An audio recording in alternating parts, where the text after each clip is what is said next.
Well, coming up now on the show, we have Helena Byrne on the line there. Hello to you, Helena. Hello, Nicola. Hello, how are you? How are things? I haven't talked to you in many, many years. Many years. Many years. Helena was a few years behind me in school in the press. So how are you, Helena? Sure, I'm fine. Good. I'm very, very good. Well? I'm keeping very well. Thank you very much. So this is something I actually think I remember when the information was being given out about this for gathering people to take part in this whole project, and I just thought it sounded so fabulous. So it's Feasa, which means wise women. And we always love to hear from some wise women. And so, Helena, do you want to just give kind of a background to this project that was undertaken in conjunction with Kilkenny Library? Yeah, so the sort of concept came around because of the commemorative fund that was available from the Department of Tourism and Gaeltacht. And we were looking to see how we could honour the commemoration of Petronella's untimely demise, shall we say.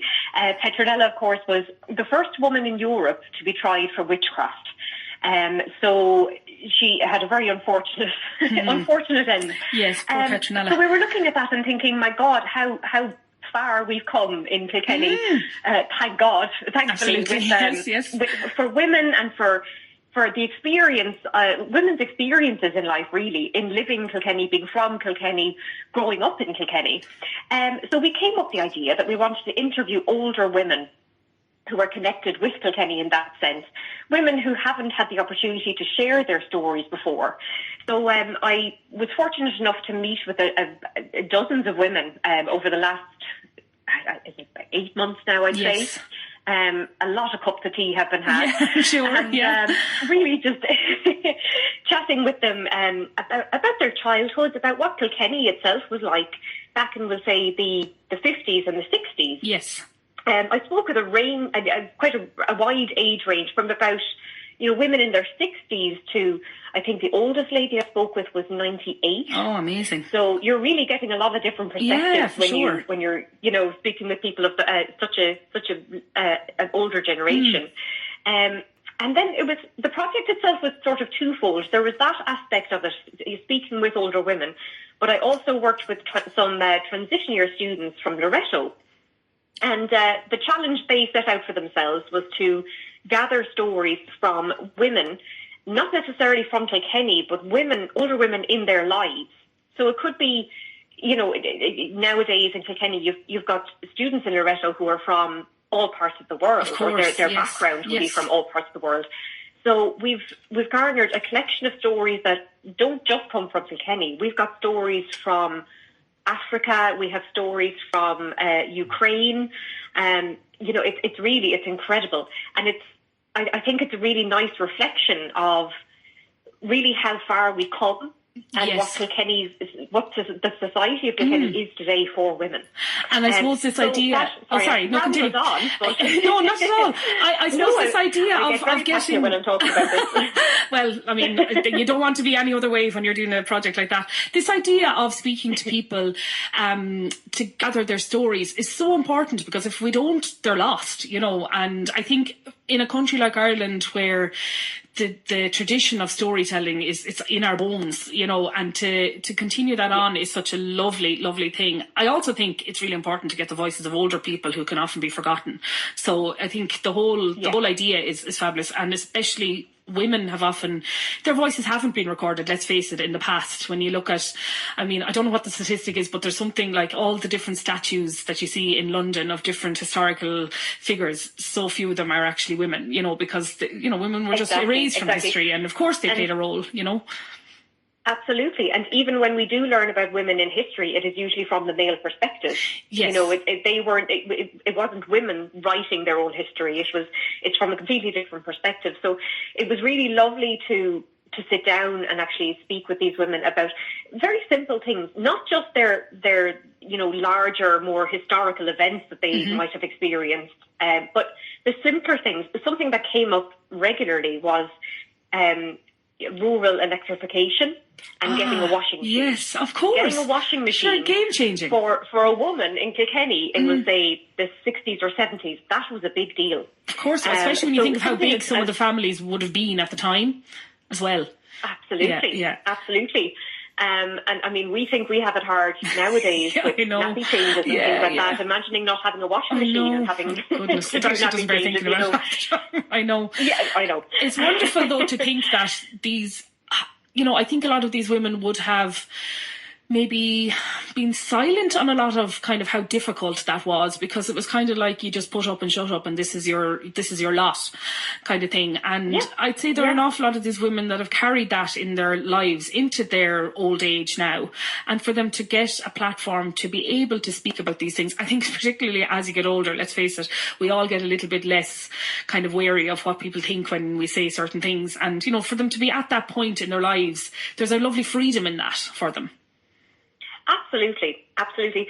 I mean, it kind of struck me a number of times when I was visiting some of the nursing homes around the county, and the women would actually just say, "Thanks for asking," after I had a conversation with them. Just the simple. They may not have been asked before. We're all so busy.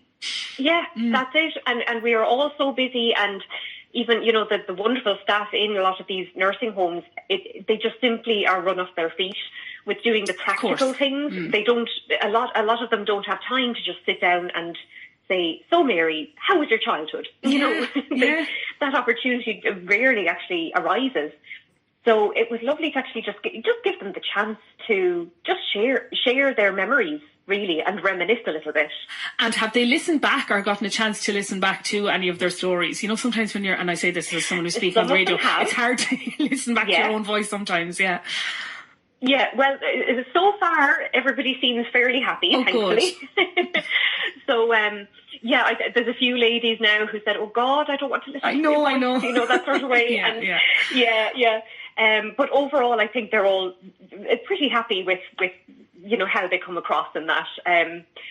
I certainly edited out any little slip-ups or trips or anything like that in conversations, and any names that needed to be cut. We don't want to be starting rumours or anything around villages of Kilkenny. That's it. This is how these rumours get started. And for the the transitioner students in Loreto, then, how did they get involved in this? Were there certain ones that had to volunteer, or was it something that was part of a class? Yeah.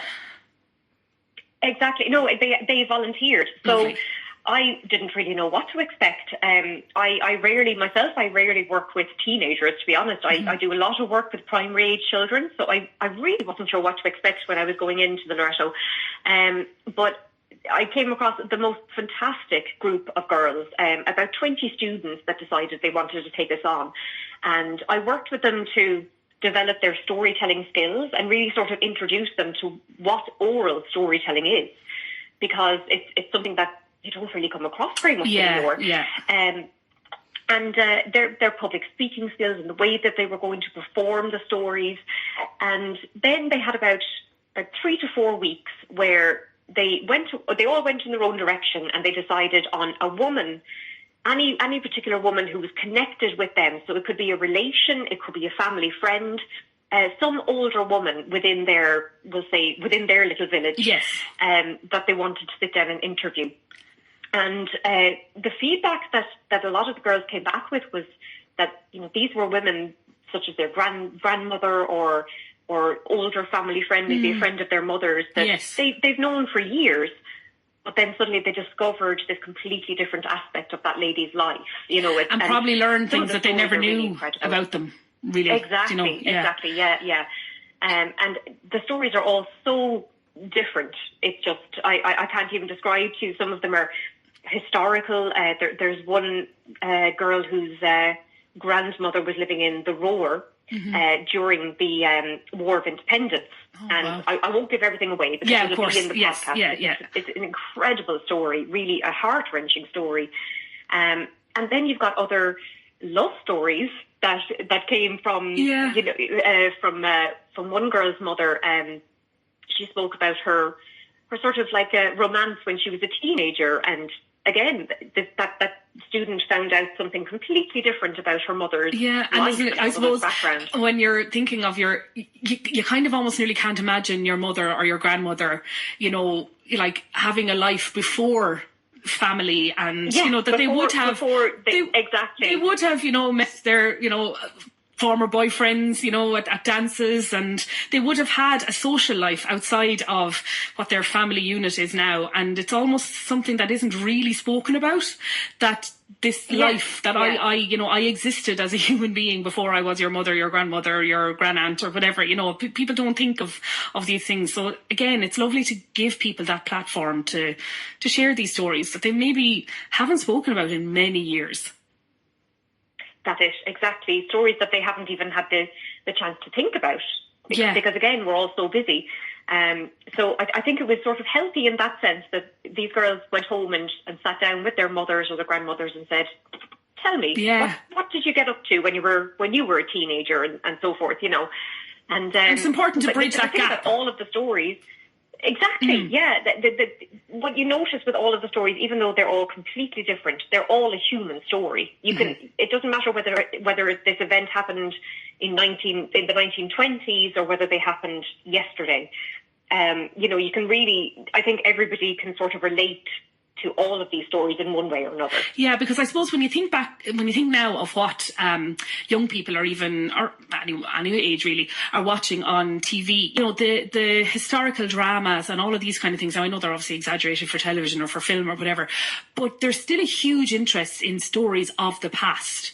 I think we sometimes think that nowadays young people want all lights flashing and that it all has to be bright and shiny Hollywood, but it's those human stories actually what people really want to hear. Absolutely, yeah. And I think the girls, I'm so proud of them because they really just, they blew me away, to be honest. And who did they present those to? Was it in front of their peers, or how did they present those, or was it all just on the podcast, or how did it work?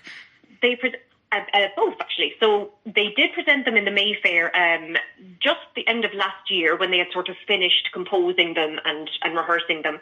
But there is an opportunity to see them performing it again on Tuesday, the 6th of May, which is next week, in the Mayfair at 6 p.m. Oh, lovely. So a few of them are going to be performing their stories there, and they're also going to be part of the podcast, which is available online. It's available worldwide. So even if you can't make it into the Mayfair on Tuesday, you'll be able to listen to it online. Yeah, and I think it's really important for, all age groups really to listen into these. These are stories that would be lost unless they were recorded and kept. And, we talk about the Bailidis in Ireland and, keeping those, word of mouth stories and passing them on, from generation to generation. And this is such a lovely way to be able to collect them. The Mayfair Library obviously has undergone huge change redevelopment. The Mayfair obviously wasn't the library first, but it's beautiful to see such regeneration and redevelopment of such an important cultural site in Kilkenny. And it must feel almost nearly a little bit kind of surreal maybe for people to be hearing stories about their youth in somewhere like the Mayfair Library, where maybe they have had socialised themselves in the Mayfair when they were younger. It's kind of, full circle kind of. Yeah, totally. One of the ladies that I interviewed, actually, she met her future husband at a dance in the Mayfair. Isn't that lovely? So it's definitely full circle. Yeah, a lot of stories about the Mayfair. A lot of stories that they didn't want to be included on the podcast, mind you. Well, you see, this is it. I think young people think that, the older generation were so innocent and they didn't get up to anything. But, I'd imagine there's a lot of stories now that would make everyone blush. It'd be, you keep those ones to yourself. Yeah. But that's the thing. Young people are young people, no matter what generation they belong to. And I think you'd be naive to think otherwise. The students in that you worked with in Loreto, they could you see that they kind of developed their own kind of style as they went ahead doing this? Oh, definitely. Absolutely. I came in and I gave them, as best I could, some different exercises and ways of developing their skills and that sort of thing. But they really made me feel like I need to up my game because they were coming back with incredible ideas. So I really think that the tradition of oral storytelling is very safe in their hands. And isn't it so lovely to hear that? Because I think we hear constantly, and I mean, just given my role as a teacher as well, we hear constantly about, young people, they're stuck on their phones and they don't know how to talk to anybody anymore and all of that. And that can be the case. But if you provide them with the tools that they need and the encouragement that they need, that skill is still there. It is still within them, and I suppose they just need they need the backing, and they need maybe a little bit of courage and, a bit of encouragement in order to do something like that. So it's fabulous to hear. So in order for people to hear back any of these stories and the podcast, just remind people again where they can get that. So anywhere that you listen to your podcast, it's available on the usual suspects, Spotify, and it's not called iTunes, it's called something else now. Yeah, Apple Podcasts or something like that, yeah. And so for all of those platforms, but you could also go to my website, helenabyrne.com, and you'll see the link that says Feasa. And right there, you'll be able to listen to all 9 episodes. Okay, very good. And just for anyone who's not sure how to spell that, so Mana, M-N-A, Fada, and then Feasa, F-E-A-S-A. So Mana, Feasa, Wise Women. And then just remind people again of the event in the Mayfair Library, please, there as well, if you don't mind there. Yeah, so the event is going to be at 6 p.m. on Tuesday, the 6th of May. Fabulous. In the Mayfair. That's gorgeous. And Helena, before I let you go, have you any more projects in the pipeline now for yourself? I do. I'm actually on the road at the moment on the way to Monaghan. I'm performing for a storytelling group up in Monaghan town, and then in 2 weeks I'm headed to America to do some shows in San Francisco. That's wonderful. Yeah, tis all go. All go, yeah. Well, that's great to hear. Look, long may it last, absolutely. Helena, it's been absolutely fabulous to talk to you. Delighted to hear about that project. I just think it's so gorgeous. Like I said, I remember, I think I did give it a mention on another show here because I just thought it was a lovely way to hear women's voices, and especially, like I said, the older generation that sometimes can be forgotten. So well done on all of your work, and well done as well to the Loretto girls as well for all of their work. So thanks a million, Helena, for joining us, and folks, we'll be back to you after this break.